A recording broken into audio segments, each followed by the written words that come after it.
What hasn't been done to have our fill of the crop? What battles haven't raged to have our fill of the black stuff? Black treacle, black gold. From this crude elixir, the fuel of invention, the juice of F1. And our imaginations fired again. Look at Sebastian Vettel fly here. One spark, a season reignited. It is Hamilton and Vettel again. One splutter, a malfunction in the rig. Unbelievable. It's a non-start, not even a non-finish. What hasn't been done to find more? The mysteries of drilling and hoping. That one day, the well will deliver. Oh my goodness, it's going to be a run to the line. From the crude to the fine-tuned. From the deep into the light. Ferrari take victory. The dark refined into the clear. The master of Montreal comes through to take his 6th victory in Canada. The boys from the black stuff return to their spiritual home. Welcome to the oil fields. Welcome to Azerbaijan. Take a ride on my bottleneck slide.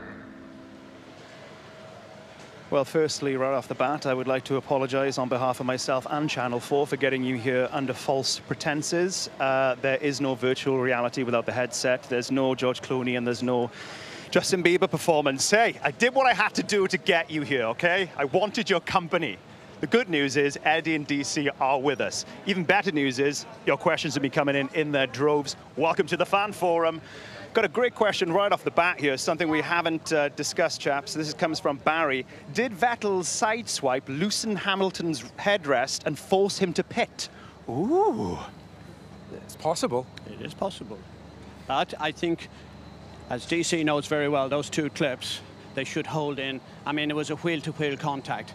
If that was the case, then maybe the steering would have given up as well, or the steering, right? I think that's a bit presumptuous. Probably not. You know what I'm more concerned about? If we're on live streaming on the internet, if everyone's not got really super high speed broadband, we might be buffering. So should we slow down? Otherwise, we'll be looking like we're walking. Let's just assume all of our viewers right now have a good internet carrier and just go about our business, shall we? Okay. All right. Next question. This is from J99 Productions. Do you think Vettel should have had a harsher punishment? Put him in the stocks. I mean, what do you think? I mean, that's obviously going down the avenue that he purposefully drove up alongside Lewis and nudged into him. And I'm kind of thinking that's true. What do you think, EJ? Look, I've said on the main show, I said that I thought you must never, ever, as a sports person, or even in life generally, you must never take the law into his own hands. He did that. He, in my opinion, no question about it, he turned in on him. That's my opinion. We haven't seen his hands, and I know that change of direction on the steering wheel would have been the absolute proof. But leave it at the way it is. There is no doubt that he turned into him, in my opinion.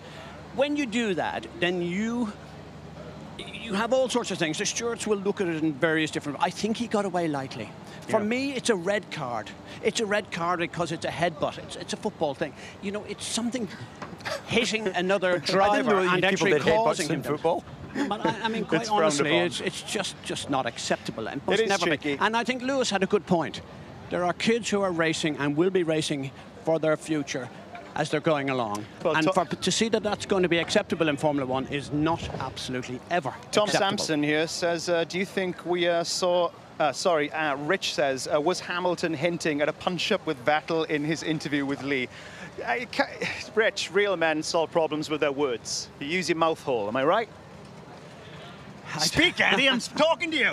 I think that they were remarkably refrained. Actually, I was surprised. I thought that Vettel was quite contrite because he realised that he made a big mistake. He should never have done that. So he was contrite in his remarks to Lee. Lewis was a bit more measured, but I don't think there's any animosity long-term at those two. Channel4.com is exhausting. Do you want to catch your breath? How far are we walking? I'll tell you what. You take a 5, or at least take a 1:30. Karun caught up with Toto Wolff earlier on. Let's find out what Toto thinks about all this. Toto, that was a bonkers race. I don't know what other word to use. It was complete madness. I mean, you got a car on the podium. Valtteri did a good job on the final lap. Yeah, very good job to catch up. You wouldn't have believed that when he was 1.5 laps down. And talk to me about Lewis, because he's had a really complicated race. First of all, the incident with Seb. We just heard Seb saying he felt that Lewis brake tested him and he feels that Lewis should have been penalized as well. What do you think? I think the emotions go very high in the car. And the FIA penalized him with the 10-second stop-and-go penalty, and the result is done. So it makes no sense to moan about it. And you think that 10 seconds, that's fair enough? You know, that's the end of story now. Well, we can't rewind and have a different race result. So you just need to think about tomorrow and not about what happened an hour ago. And the headrest, I mean, that looked pretty dramatic, driving around 200 miles an hour with his hand out of the cockpit. What happened there? I don't know. We need to see whether it came loose, broke, or whether it wasn't properly attached. I don't know. I haven't got the answer yet. But the next headrest went in and just stayed located for the rest of the race? Yeah, thank God, yeah. All right, bad luck with that. Thanks. Yeah, bad luck indeed. We're in Parc Fermé at the moment, as you can see. This is where they will scrutinise the cars, DC. Make sure they're all ship-shape.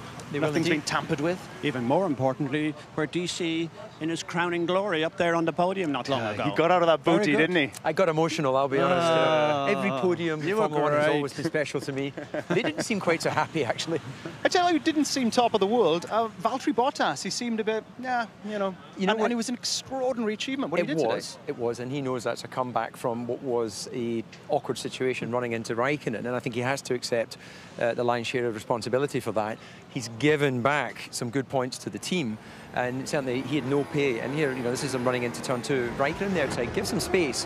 It just, in fairness, car's heavy with fuel and all that sort of thing. But you've got a responsibility to try and get through there, and there certainly was space. But he was very lucky and drove well thereafter to really fight his way back in. This was a great pass down into turn 1. That's Magnussen there, fantastic. So you're thinking maybe he wasn't so jubilant up on the podium there because he was a bit contrite from... Well, we heard from him, was it Shanghai, when he had the little spin? Yeah. He said to the team, sorry for the amateur mistake. It gives you a little bit an insight to how he is as a man. He's going to carry the disappointment of the mistake more than the sort of celebration of the second place. And obviously Bottas had that amazing win in Sochi. Part of me was thinking that it's going to turn into, it's turning into a bit of uphill struggle to win another Grand Prix with Lewis Hamilton as his teammate. You know what I mean? I feel like Lewis has been leaving him for dead recently, but today he showed once again he's a formidable driver. Well, you can understand more especially why Rosberg retired, because he knew that Lewis Hamilton is not going to be, you're not going to shake him off easy, and so he decided to retire. Bottas has taken up, if you like, the challenge and did brilliantly in Sochi, but I don't think he will win a lot more races, certainly not with a teammate like Hamilton there. Got a good question in here from Christopher Roberts. What a fantastic race. Why isn't F1 like this every race, Eddie? Because we want answers, Eddie. Tell us. We don't get enough rain, and we go to all the sunny places because rain races make it exciting, and we don't do enough street races. This is amazing because we are absolutely in the centre. This is like going. The rain was Oxford terrible today, Street. wasn't it? Stinking hammering down here. But it's like Oxford Street. It's like going down Piccadilly Circus. This is in the centre of a major city, and well done to them for having the bravery to put this on. And it's becoming. Old circuits are hugely exciting, but they can be a touch boring. Okay. DC, this is from Ash Richardson. Could Felipe Massa have won the race? I guess he could, Ash. If he had managed to not had the technical problems, the Force Indias technically could have won the race as well, because they were running in front of him at the time where, both Hamilton and Vettel had their issues. So a lot of people will be looking back and going, if only. Massa's been unlucky in the last 2 races. Canada, it wasn't his fault. He got skittleballed at turn 3, and then here they've had that mechanical issue.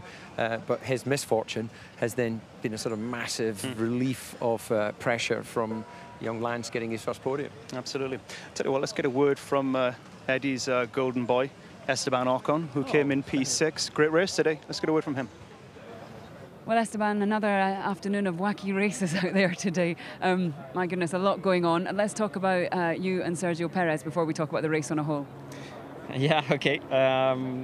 Well, you know, we lost, unfortunately, a lot of position and a lot of time with this incident, which is a shame because I think a great result was possible. But you know, I think after turn 1, he was a bit deep into turn 1 at the restart. Then I went on his inside. Between 1 and 2, he squeezed me, touched me into the wall. But then I was on the inside for turn 2. And it's a very tight corner there, obviously.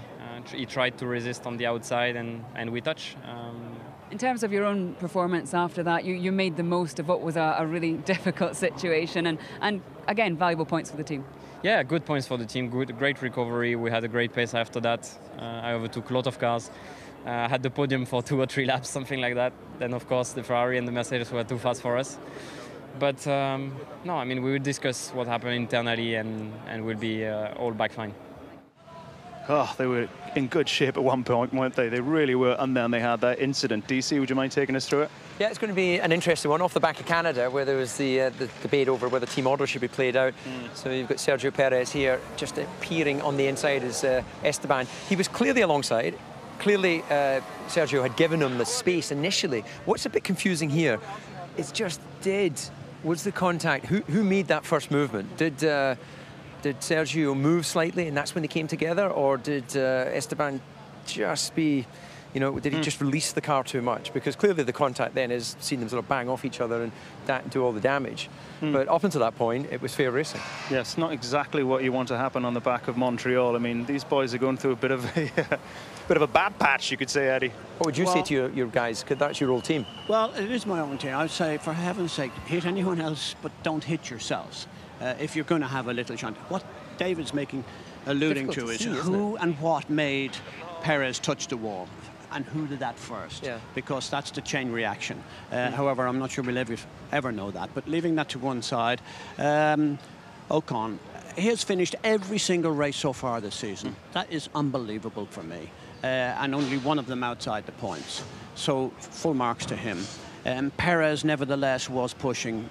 For sure, I think he would have kept his position for the podium finish.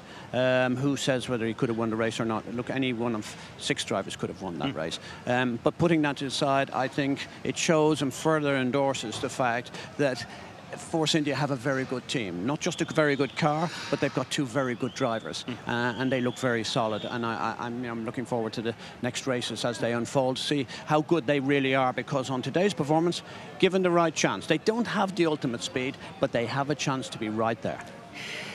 I got a great question here, very convenient for where we're about to go. Should we stroll? Who was your driver of the day? That's from Nico. That was Lance Stroll, and deservedly so, I would have thought, DC.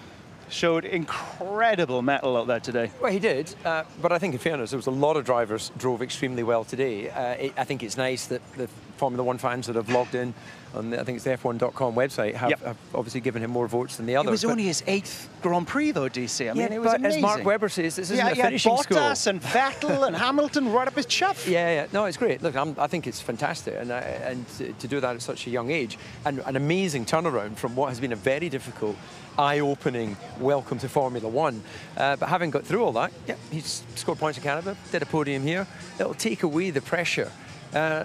But he needs to be able to continually deliver at the same level as Felipe Massa, because Valtteri Bottas was always a couple of times quicker than Felipe. So when teams start looking at, who are the drivers that we would maybe springboard into our team, who we believe can do exceptional performances, because as I say very often, and sorry to bore you on this, they're all good drivers, but what we're looking for is the exceptional drivers.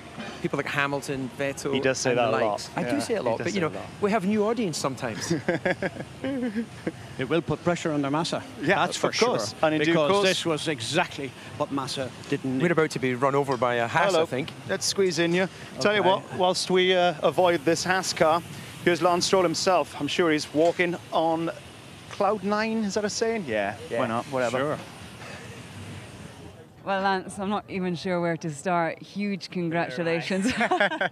I think the smile says it all. How are you feeling?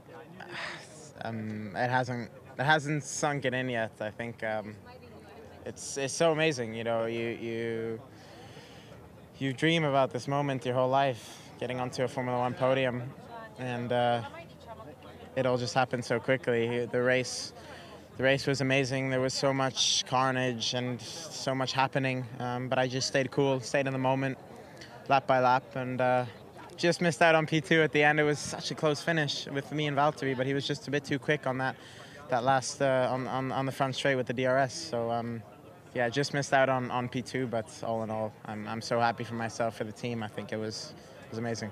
Describe those closing stages. Did it feel like the closing stages of any other race that you'd been part of? Do you just become a racing driver, or do you understand the enormity of what you're about to achieve?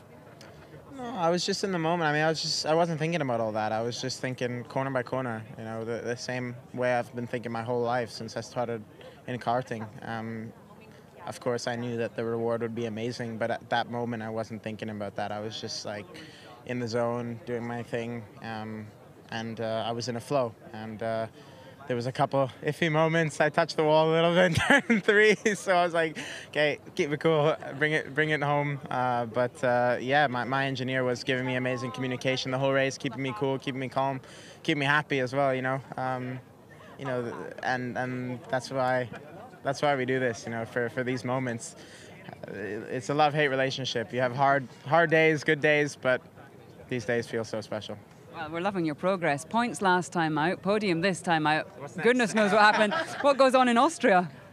There'll be good weekends, there'll be bad weekends. You always have to remember that. It doesn't get easier racing, so we just got to keep doing what we do, get through the hard moments, enjoy the good moments, and keep on going. Well, enjoy this one. Well done. Thank you. Lance Stroll there. We've just heard from the stewards that they have awarded 3 penalty points to Sebastian Vettel. They believe he did intentionally drive into Lewis Hamilton. That puts his grand total of a grand total of 9. If he's awarded 3 more within the 12-month period, he will have a race ban. So he's got to be a good boy for many races to come, essentially. That puts the pressure on, doesn't it? Yeah. Well, is that a surprise? Not for me. Red card. Yeah, absolutely. I tell you what, let's get a quick word from Valtteri Bottas. Well, Valtteri, we've had a very stressed group of people, but now this is quite a surprise group of people. You've all made the most of a tricky situation. At one point, you were 1 lap down, and you really had to battle your way back. Yeah, definitely. You know, being 1 lap down in the beginning and then finishing on the podium is pretty amazing. So, good example of you should never give up. You know, we just I try to keep the head down, keep going, take every single opportunity there was, and even getting Lance in the end with 1/10 difference was good. But just a crazy race, and obviously we could have had a lot bigger gap to Ferrari after today. But the main thing, we got some more points than them. Crazy from start to finish. Tell us about the start. It looked like you almost got launched into the side of Kimi Räikkönen. Yes, so definitely going in turn 2, had to go over the inside curb. There was not enough space on the racing line for 2 cars, so went over the curb. The car kind of jumped and hit Kimi, and again we hit with Kimi, but yeah, got a big puncture and 1 lap down for me. But I don't actually know what happened to him. Did you always know you were going to catch Lance? It was getting so tight out there. I knew always that there was a possibility, because the team told me the amount of laps left and the pace difference, and I just tried to make every single corner perfect, every single lap perfect. And in the end, I just about managed to get a slipstream from him, and used everything there was in the engine left, and yeah, that was close. But good recovery, well done. Yeah, thanks. Got a good question here which pertains to Mr. Bottas. It's from Sean Conway. If Mercedes sell up, like EJ says, will Hamilton and Bottas stay or look for drives elsewhere? Well, I sincerely hope they do, and of course they will. You know, there's nothing ever for certain in life, except dying, that is.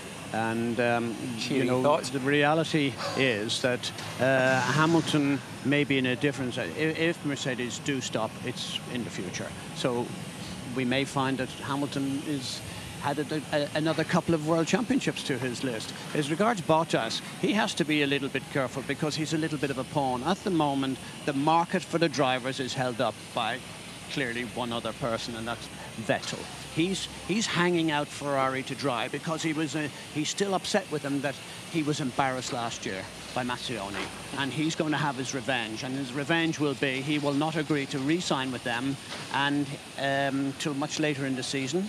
And of course, Ferrari always like to announce their drivers at Monza, and that may not happen this year. Do you see? Obviously, no love lost between Bottas and Raikkonen. What about Hamilton and Vettel? Do you think the mutual respect is officially over?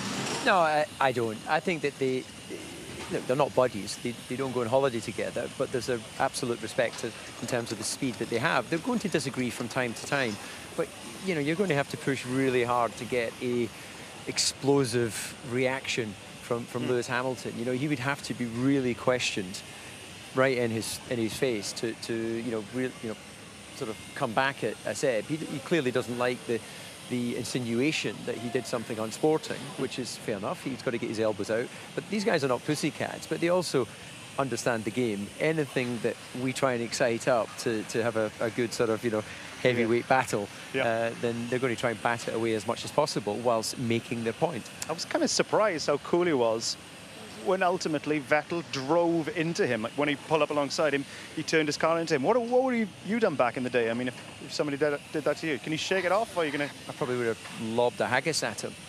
I always used to carry one in the car just in case. No, I think drivers move on. They just move on very quickly. You know, the result is the result.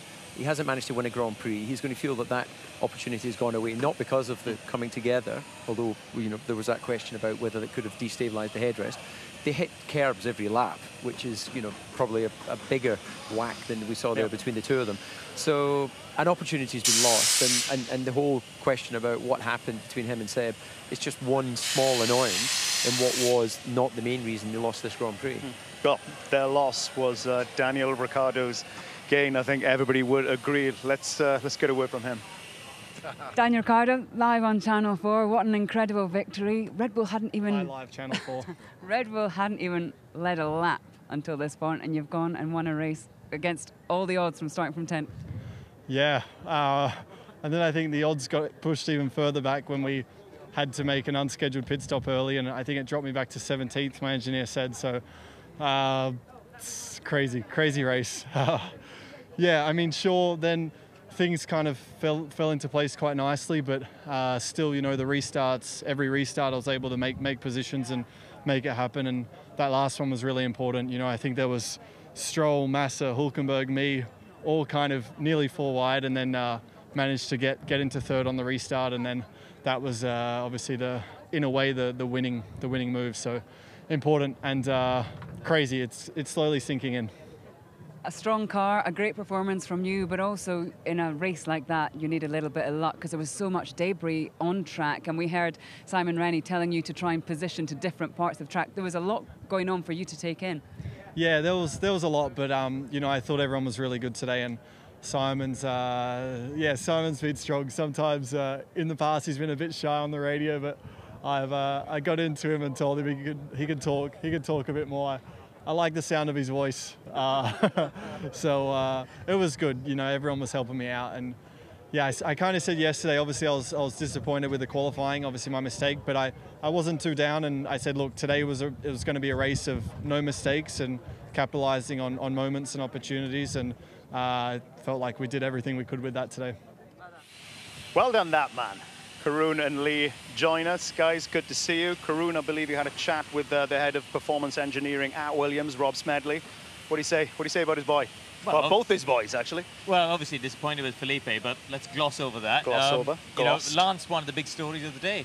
Amazing result. And I asked Rob, I said, you know, how did you guys keep him cool over the last 10 laps? He's a teenager, going for his first podium, under pressure all season. And he said, we just kept chatting and kept chatting, and just, he is all, you know, the responses were always calm. There was no panic in his voice. It was always, yep, got it, got the message, yep. Incredible. He could see Valtteri coming, and they knew that, but they honestly thought he might hold off, because at the last, apparently on the sectors, I didn't notice this, but on the last lap, he was 1.2 up coming into the last sector. and they think Mercedes absolutely turned the engines up completely. So Valtteri had DRS, the engine cranked to quali mode, and the slipstream, and got him by a 1/10 of a second. Yeah, So it certainly worked. Yeah, but you know, I still think the work they've done with Lance over the last couple of months, especially the last couple of races as we've seen, has been really impressive. Yeah, fair play. And I got a question here. This one's for you, Lee, definitely. You spend more time with him than anybody else. This is from Ross. How can Max bounce back after retiring 4 times in the first 8 races? To build on that, firstly, did you speak to him? No, I've just, this has just reminded me, he didn't turn up at the pen today. He didn't? So probably he was watching the race and realised there was so much going on that he might slip under the radar. We've got him, we've got him. Oh no, this is Daniel, Ricciardo. Us, this is actually happening right now live, just behind us. Just there. Good on that man. He's going to shake a bottle or two in a moment, I would have thought. And I think that will hurt Max Verstappen also because, yeah. you know, it's one of these things that they get on well as teammates, but Max Verstappen is a little bit like Sebastian Vettel. He needs things on his own terms. And it won't just be the fact that it's 4 out of 6 in terms of DNFs, but also the fact that his teammate then goes on to win this race, that is going to hurt him. Yeah, but he will bounce back Of course he ultimately. will. I mean, Of course he will. You know, asking the question means you don't even know Max Verstappen, Ross. Come on, it's Max. He'll bounce back. Eddie, a lot of stuff coming in about Vettel here. Will there be a backlash against Seb for driving, well, so ruthlessly out there? I don't think so. I think people move on, as we've already said. They're not even thinking about what's happening. They might love it a little bit as well.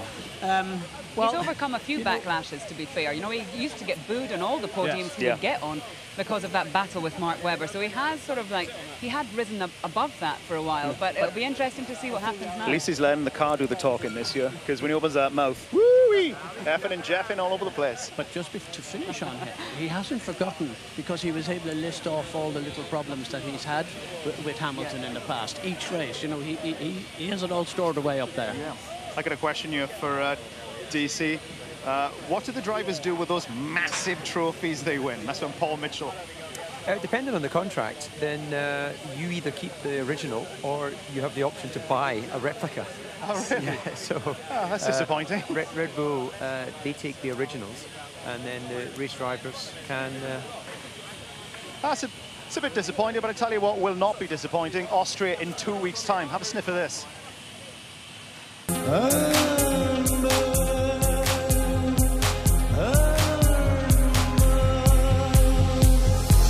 Hamilton has taken pole position here in Austria. The tyres gone for Vettel, they've gone too far. The battle for the lead in the Austrian Grand Prix. Oh, they touch! They touch Rosberg!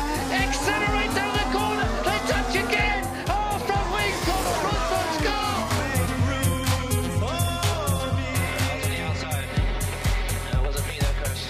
Lewis Hamilton, unbelievably, who is going to win the Austrian Grand Prix.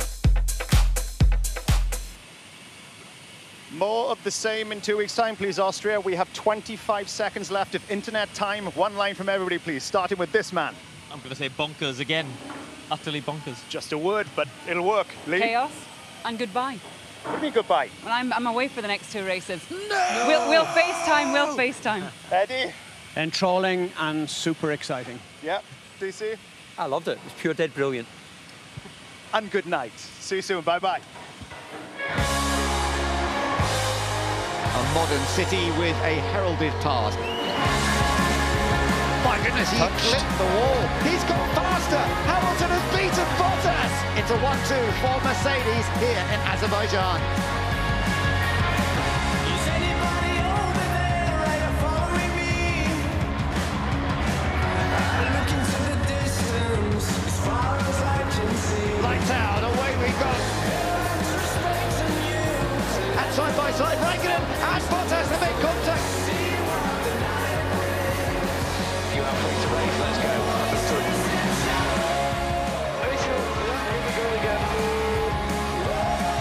Vettel on the Williams down the inside, he's trying to give him space, and the 2 Force Indians touch. Ricciardo's into third if he can make the corner.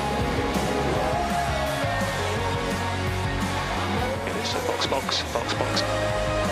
Where's Hamilton? He's behind him, but it's Daniel Ricciardo who leads this race over Lance Stroll.